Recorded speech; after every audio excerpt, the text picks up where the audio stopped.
Wingardium Leviosa. Vyzerá to ako čarovná palička, ale je to pracovný nástroj. Poď, ukážem ti, na čo to použijem.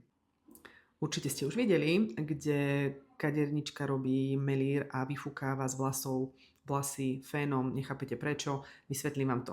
Volá sa to technika AirTouch. Vôbec to nie je novinka, je to na trhu už veľmi dlho a kaderníci sú rozdelení asi tak na dva tábory. Ľudia, ktorí to robia a venujú sa prioritne iba AirTouchu, ale kapacitne nestihnú spraviť toľko ľudí, pretože im to zaberie strašne veľa času robiť AirTouch klientkam a klientka tým pádom musí priamo umerne vedieť za to aj zaplatiť, pretože to je naozaj časovo veľmi náročné. Poviem príklad, môže to byť 6-7 hodín a to je teda brutál.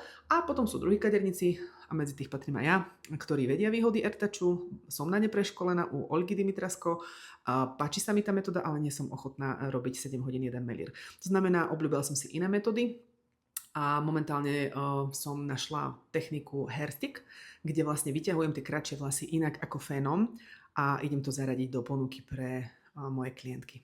Vlasy, ktoré máte kratšie ako zvyšok vašej dĺžky, si proste dáte na bok a presvetľujete len ten dlhý vlas.